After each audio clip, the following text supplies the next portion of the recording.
All right, everyone. Well, I'm back. So, yesterday I talked to you about lab rotations and picking a research group, and today I'm here to talk to you about research productivity. So, everything that happens after you pick a research group.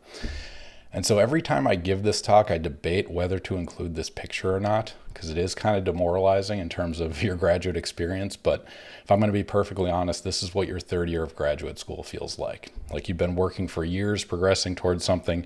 You still have a mountain of effort in front of you, and it feels like you're making very minimal progress. And so it really does feel like you're chipping away at a mountain. And so it also feels like slave labor certain times. And so I keep this picture there, but that's not the goal of my talk. This is not to be demoralizing. It's more of to give you perspective on what it means to be productive and what leads to productivity in research. And so that's going to be the goal of this talk. And so when I first started out as a faculty member, I started doing research into, what made certain people productive. And it led me to something interesting. And so in particular, a paper by William Shockley. So you guys probably have heard of this name before, or maybe you've heard of it before. He was involved in the creation of the first transistor, won a Nobel Prize for that work. He's also responsible for the Shockley-Queisser limit, which describes the fundamental limits of solar cell efficiency. He's also involved in a bunch of questionable stuff later in life involving eugenics, but we're going to ignore that entirely right now and instead going to talk about an interesting paper that he published in 1957 called On the Statistics of Individual Variation of Productivity in Research Laboratories. And so this was published in the Proceedings of the IRE. The IRE is Institute for Radio Engineers.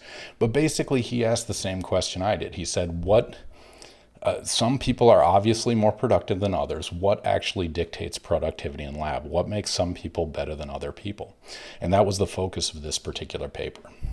And so basically it says, it's exactly what we're talking about, right? We all know we've worked in groups, we've worked on team projects. We know that some people are more productive than others, not just a little bit, but a lot more productive than others. And so we know there's a very large difference in the rate of production of new scientific materials. And so in this particular article, he defined production of new scientific materials based on the number of publications. Obviously, it could mean a lot of different things, but if you don't publish, your science basically doesn't exist to the rest of the world. And so it seems reasonable to make the assumption that we can define productivity by the number of publications. And you guys have heard publish or perish. That's a very real thing. When you apply for jobs, the number of papers matters. And so he basically said scientific productivity as defined in this paper is the number of publications. And the sample set that he looked at was researchers at Los Alamos Laboratory and Brookhaven Laboratory. And so, two national labs in the 1950s, he said, how many publications do these individuals create?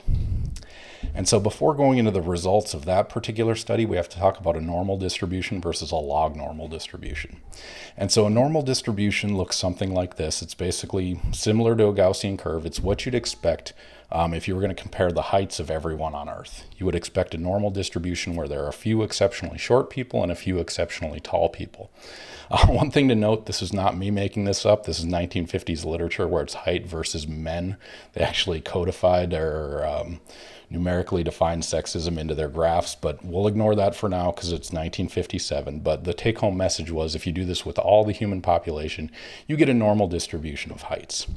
And so it turns out this holds true for a lot of different things. Time to run 100 meters, vertical jump, heart rate, word type per minute, Tour de France finish times, they all follow a normal distribution. And so this is a fairly standard observed human behavior across many different events or things that can occur. A log normal distribution is very different. Rather than having a normal distribution that looks basically Gaussian, instead you have a log normal distribution here. And it's basically an exponential curve. It's not a normal distribution, it's a log relationship. And so this is a very different distribution. But this is what you end up seeing when you take the number of people versus number of publications. And so what ends up happening is it's not just some people are a little better than others, but the rate of publication increases approximately exponentially from individual to individual. And so you can basically see this exponential curve here where the most productive people are producing a lot, the least productive people are producing very little. And so it's not just a small fraction of improvement, it's a 40-fold difference between the lowest 10% and the highest 5%. And even more dramatic between the most productive and least productive. And so again, it's not just that some people are a little better, there are people that are a lot better at producing papers.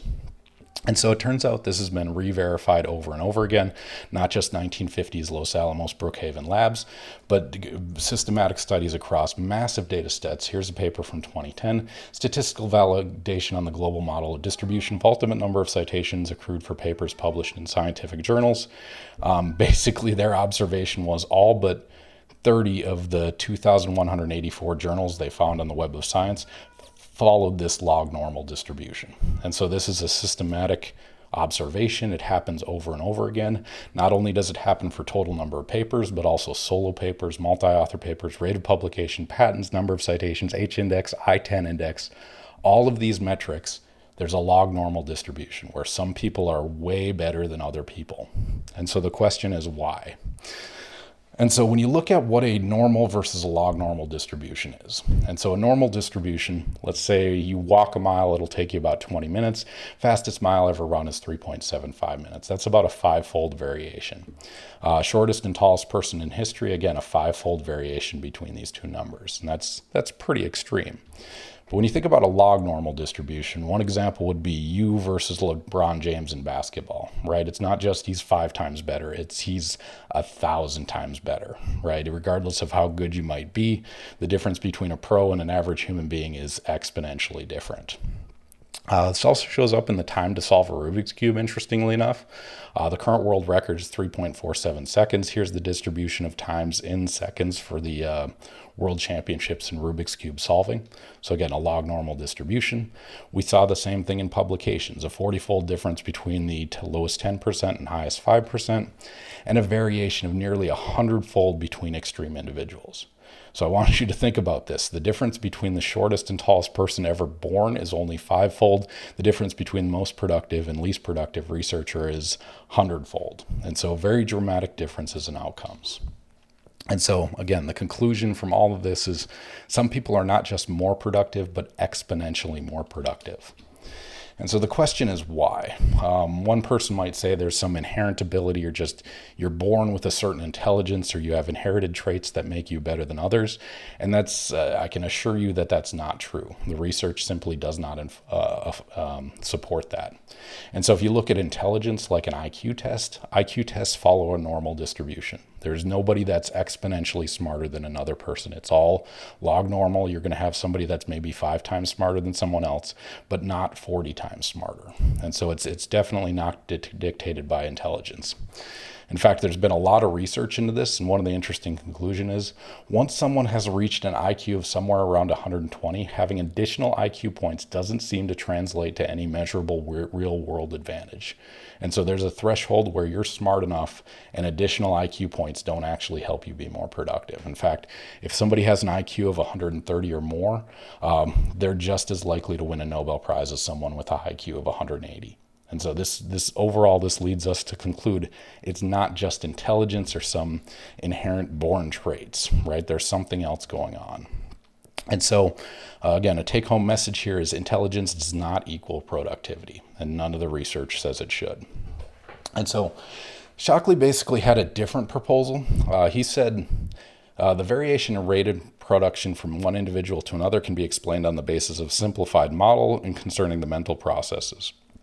So he basically said, if you want to publish a paper, you have to go through a stepwise process, right? You have to think of a good problem. You have to work on it, recognize when you have publishable results, make a decision when to write it adequately, take the reviews and do changes with them, submit to a journal, make those changes, and eventually get it published, right? And it's a stepwise process. Every one of these is a step that you have to overcome to publish a paper.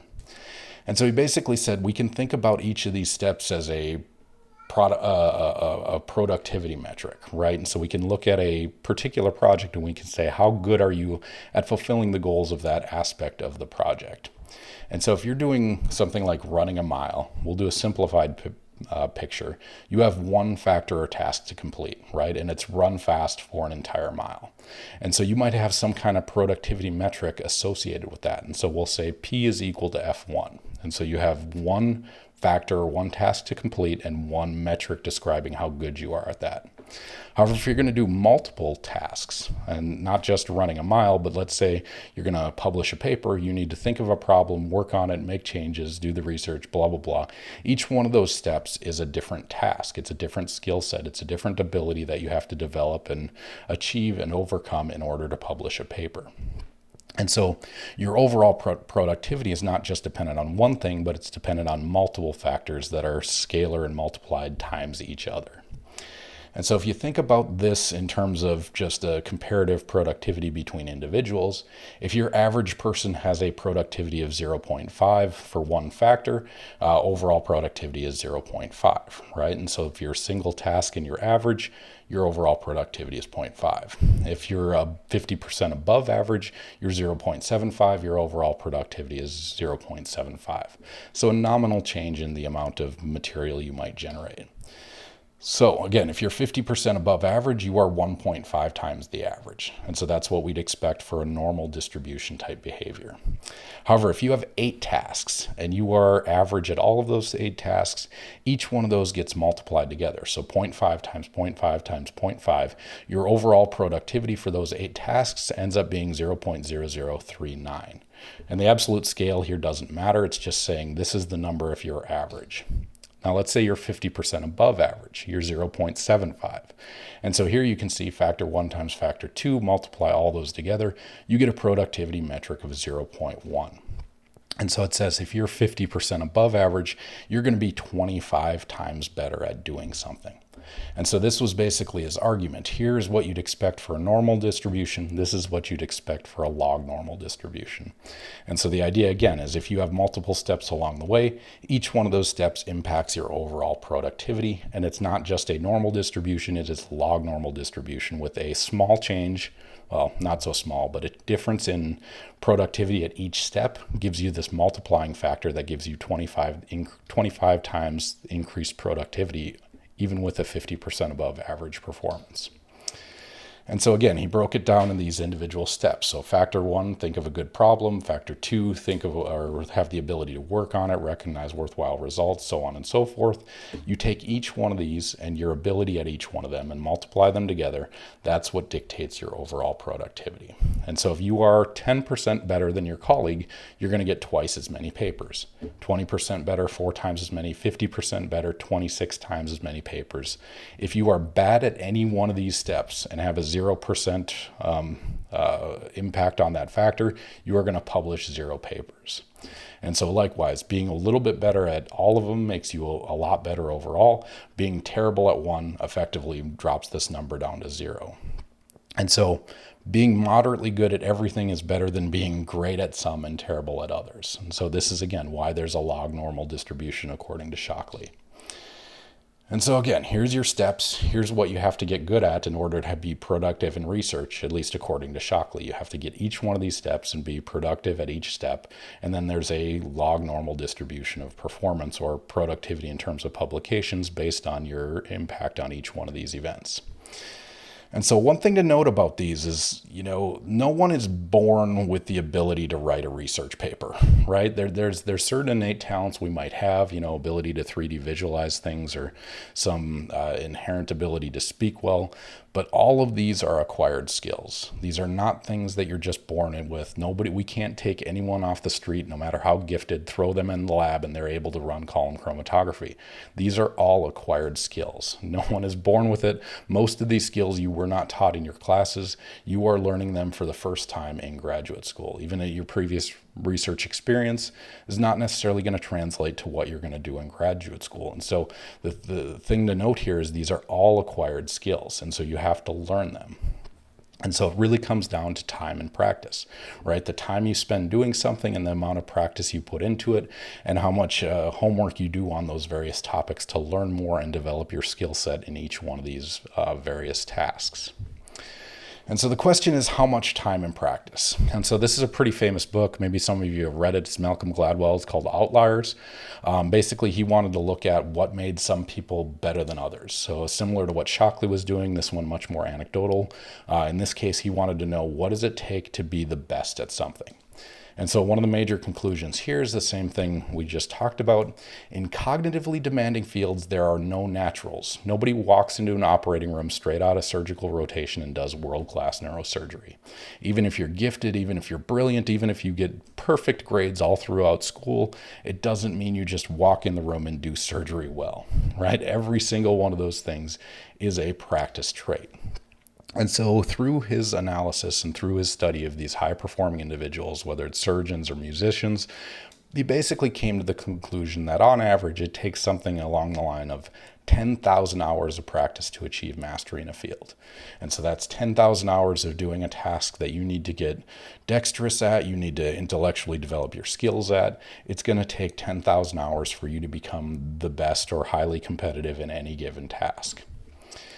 And so he looked at all sorts of different disciplines and professions. He mentioned surgeons previously, but this is true for violinists. If you look at the best violinists in the world, elite performers averaged more than 10,000 hours practice each, while less able performers only had about 4,000 hours of practice. And again, there's some people that, are born with perfect pitch. There's others that have to learn it.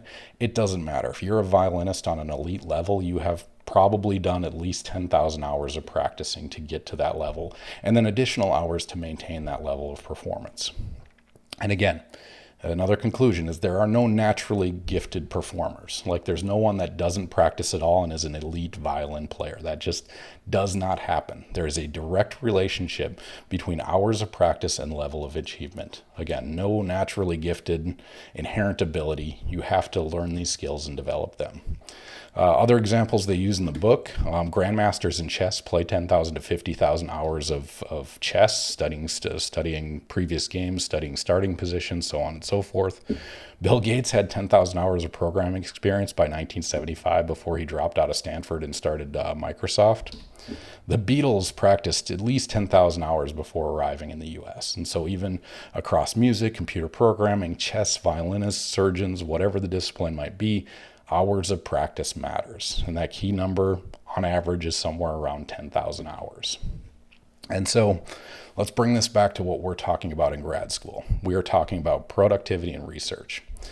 And so looking at these metrics, ability to think of a good problem, how to work on it, so on and so forth, are all acquired skills. They're skills that you have to develop, you have to learn, you have to practice. And so when thinking about these problems, this is what grad school is about. It's not just about getting papers, it's about learning the skill sets necessary to produce new scientific knowledge and share that knowledge with the world. And so again, step one is the ability to think of a good problem, right? That's step one. And so as first year grad students, you're not going to have to think of a problem necessarily. You'll probably be given one by your advisor, but you still have to think about ways to address that problem. And you have to be creative and you have to come up with ways to troubleshoot knowledge. And so it takes things like being aware of gaps in knowledge, figuring out how others are trying to solve it, reading literature, being familiar with your project, being familiar with how other people are addressing the project. A lot of this is just reading literature and understanding what's going on and where the gaps in that knowledge are. The ability to work on it, learning techniques and instrumentation. Regardless of what group you join or what you're working on, there is some dexterous skill associated with it. So you could say like running column chromatography. Loading a column is a dexterous skill, right? You're trying to put a pipette and put liquid on top of it. That is a mechanical skill that you have to learn and practice. I haven't done it in 10 years, so I probably couldn't load a column competently right now. Like I mentally know how to do it, but there's still a mechanical skill associated with doing that.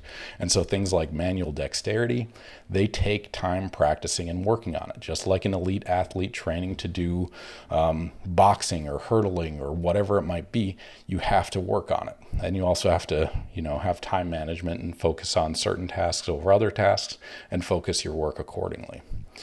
Jumping forward to step 5, the ability to write adequately. Creating outlines, figures, writing a coherent narrative. It takes a lot of time to get good at writing papers. It's not like a standard, undergrad English assignment, right? There's a certain way you write papers and there's stylistic choices you make that make a paper more readable or less readable. And these are practice skills. So you have to write a lot in order to learn how to write well. And then you have to submit to journal, things like journal-specific formatting, supporting info, cover letters, reviewers. Again, picking and deciding how these things are formatted, how they're presented. All these steps are involved in producing a publication. And again, All of these are learned and acquired skills over time. And so, again, the take-home message is no one's born with the ability to do this stuff. And in fact, I'll emphasize very little of what you did as an undergrad in terms of GPA or coursework actually applies to your graduate work. You're going to start a new experience. You're going to start new skill sets. You're going to have new applied methodologies that you're going to have to learn from scratch, regardless of your previous background, regardless of your previous experience. The starting point is similar for most people getting into graduate school. I mean, there are some things that you learn that are going to help, but again, all of these are newly acquired skills that you are going to have to develop over the next 5 years in order to become the most productive and best scientist that you can as a graduate student.